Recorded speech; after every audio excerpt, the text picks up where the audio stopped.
Muito bem-vindos mais uma vez a esse quadro voltado para cinema aqui do canal. Dessa vez eu vou fazer um comentário geral sobre a trilogia Rua do Medo, né? A trilogia aí da Netflix de terror que concluiu agora nessa última sexta-feira com o terceiro e último episódio, né? Episódio, filme, enfim. E os comentários aqui vão ser naturalmente com spoilers, né? No caso, para quem não assistiu aos 3 filmes. Então, caso você ainda não tenha visto, eu recomendo que vá assistir para depois poder acompanhar o vídeo e deixar aqui os seus comentários, as suas impressões logo aqui abaixo, beleza? Então vamos começar.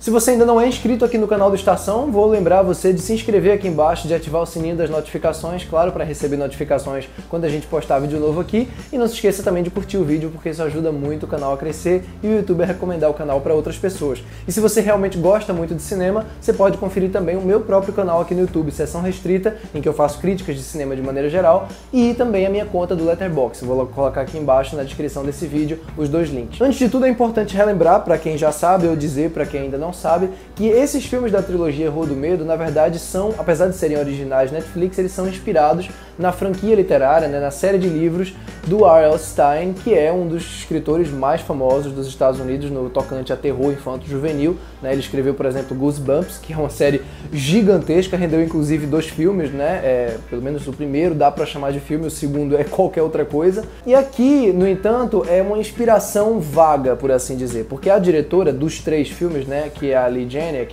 que inclusive é a esposa do Ross Duffer, um dos irmãos que criou Stranger Things, isso não é à toa, né?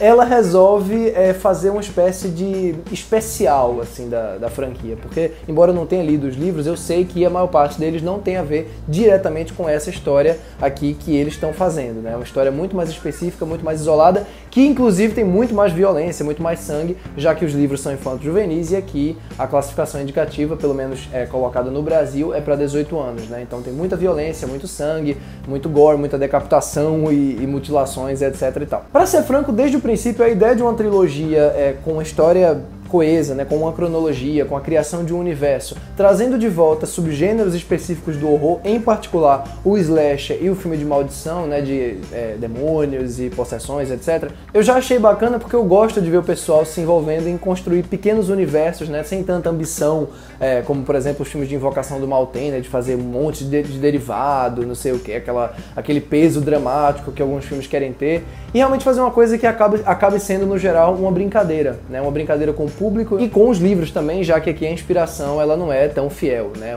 É uma inspiração mesmo, mais do que uma base total da história, né? Mas eu vou, como sempre, ser bem franco aqui, eu vou dizer o seguinte, olha, a trilogia não me pegou desde o começo, eu vou explicar por quê. O primeiro filme, que é o 1994, né, que se passa em 1994, acompanhando um grupo de jovens tentando decifrar o que está por trás de uma série de assassinatos em Shadyside, ele até começa direitinho, ele começa trabalhando alguns elementos que, inclusive, diretores como Adam Wingard resgatam muito bem hoje, que é esse slasher pop, né, essa homenagem aos anos 80 e 90, que é autoconsciente e ao mesmo tempo se leva minimamente a sério para não ser uma paródia completa, né? Então até funciona direitinho, mas à medida que ele vai entrando mais e mais na mitologia que ele começa a criar, ele vai me perdendo, principalmente porque a mitologia é muito elementar, é muito básica, né? O que em si também não é um problema. Eu acho que é legal quando você faz uma história simples, né, ganhar contornos mais complicados e você ir desnivelando aos poucos. O problema é que eles levam muito a sério uma coisa que é muito, muito pobre, é muito, muito simples. E isso poderia ser resolvido com uma linguagem mais inventiva, mas não. A estética e a direção geral, o tom empregado no primeiro filme, que aliás é uma coisa que acontece também nas continuações, é um tom excessivamente protocolar. Parece um filme de comitê de algoritmo, não parece que tem uma ideia cinematográfica por trás de nada aqui. Parece que eles viram exatamente o que pode agradar o público de hoje, acostumado com Stranger Things, por isso que eu falei que não é à toa, e meio que domesticar o público. Assim, a paleta de cores é agradável, é colorida, os personagens são cheios de sacadinha, tem como uma grande qualidade a intenção de colocar no centro da história um romance homoafetivo, no caso entre a Dina e a Samantha, as duas protagonistas da história. Na verdade, a Dina é a real protagonista da história, né? A Samantha meio que tá ali no filme. E tem vários outros personagens genéricos de slasher que funcionam muito bem em filmes que não querem levar eles a sério e criar uma espécie de familiaridade com esses personagens. Stranger Things funciona muito bem justamente porque os personagens têm características típicas de filmes, séries daquele tipo que a série está homenageando, mas ela consegue dar uma personalidade real ao longo dos episódios, das 3 temporadas até aqui pelo menos, né? Para que você realmente sinta pessoas ali naquelas crianças, naqueles pais, né? E a mitologia realmente vai se desnivelando com muita calma e com muita inteligência. Em Fear Street, né, em Rua do Medo, principalmente nesse primeiro episódio, essa mitologia em si fica ali meio perdida, meio aleatória e francamente desinteressante. A direção é funcional o suficiente para fazer com que muita gente se divirta, eu acho bacana, eu não nego isso, eu entendo que tem um apelo considerável com muita gente, tanto é que tem feito um sucesso gigantesco, mas honestamente eu acho ainda muito pasteurizado. Até o uso do gore, por exemplo, né, da violência gráfica, parece ser usado de um jeito meio assim, cool, né, de um jeito bem descolado, parece que vamos ser violentos, vamos ser malvadinho aqui. Eu digo isso por quê? Porque não é uma violência que tem um choque real, com exceção de uma cena que uma personagem é brutalmente assassinada num triturador de carne, sabe-se lá o que é aquilo ali, eu realmente não lembro o que era, mas de resto é meio que aquela violência com muito sangue espirrando na cara das pessoas e não é articulada dramaticamente, de uma maneira que você sinta o peso da violência. Sobre o segundo filme, que é o Rua do Medo Parte 2, 1978, eu cheguei a escrever um texto lá no Estação sobre ele, vou linkar aqui embaixo na descrição. Eu acho que é ainda pior, honestamente, do que o primeiro. No entanto, tem momentos isolados que eu gosto mais. Tem, assim, cenas, ele se passa, no caso, em 78, naquele acampamento Camp Nightwing, né, que é um grupo de personagens com histórias pregressas aos do primeiro filme. Só que aí, quando ele começa a usar as mesmas frases de efeito, as mesmas homenagens que são bem na cara, como homenagens ao Iluminado, a Sexta-feira 13, vai ficando mais protocolar, mais pragmático e mais pasteurizado ainda do que o anterior, por incrível que pareça.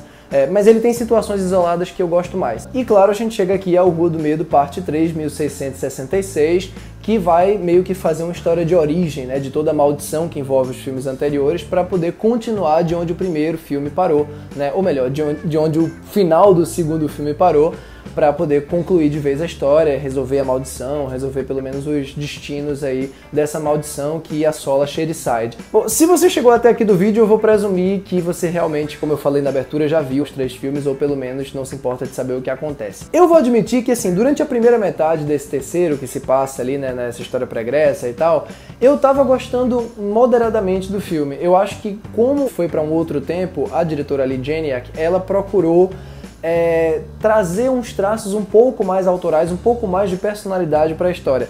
Ainda está longe de ter muita identidade visual, de ter muita personalidade ou ousadia, mas eu acho que ela tenta emular uma coisa ali meio a vila misturado com a bruxa, que em certos momentos dá muito certo. Ela consegue unir o tom funcional dos outros 2 filmes, uma decupagem mais dinâmica, uma agilidade visual, né, uma dramaturgia mais ou menos protocolar, a uma coisa mais, às vezes até um pouco mais austera do que eu esperava, um pouco mais densa, assim. Tanto é que a única cena realmente brutal desse filme, né, que envolve ali a igreja, quando as crianças aparecem sem os olhos, e eles invadem, ali vem o pastor também sem os olhos fazendo aquilo com as crianças.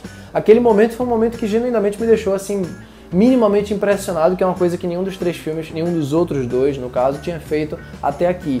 Quer dizer, ele consegue encontrar esse peso maior, esse lado mais macabro da história, mesmo que ele não dure muito. Eu acho que boa parte disso, de fato, se deve à falta de um monte de piadinha e de punchline e de, né, discurso, frase de efeito, que é...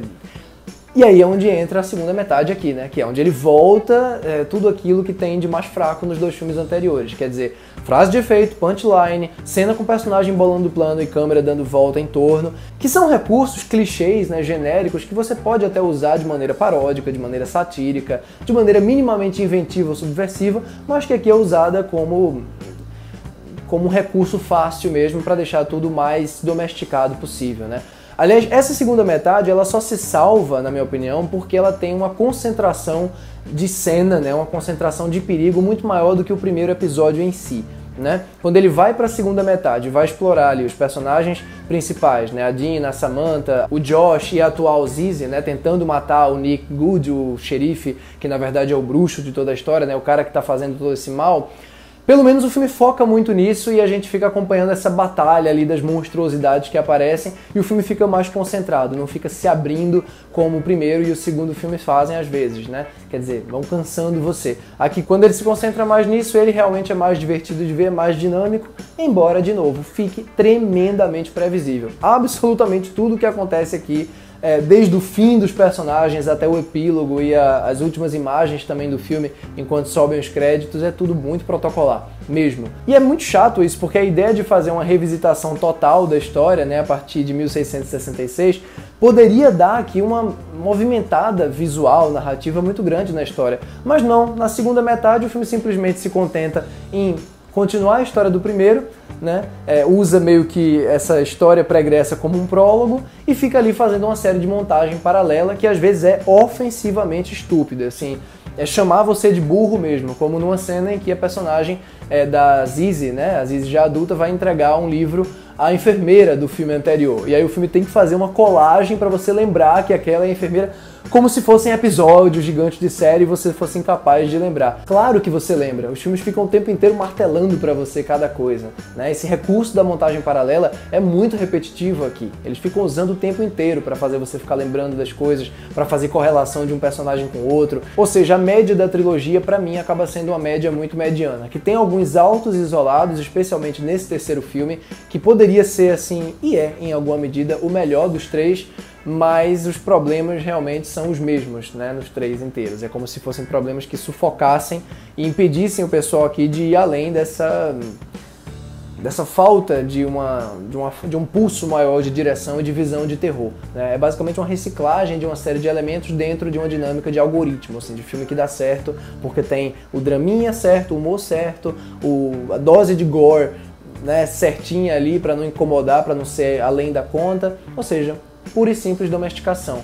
Pode funcionar para muita gente, e está funcionando para muita gente, não tenho dúvida disso, mas para mim, que sou um espectador fanático por horror de modo geral, eu sempre espero um pouco mais quando o pessoal se propõe a pegar subgêneros célebres para trabalhar numa trilogia ainda mais. A essa altura já deve ter crítica minha também sobre esse terceiro filme lá no site do Estação, caso você queira conferir a crítica em texto. E é isso, eu espero que vocês tenham curtido esse vídeo. Se você curtiu, deixe seu like aqui embaixo. Se não curtiu, deixa o dislike. Comenta também o que você achou da trilogia de modo geral. A gente está aqui justamente para discutir, para discordar o tempo inteiro, como eu sempre falo. Um abraço para todos e até a próxima. Tchau, tchau.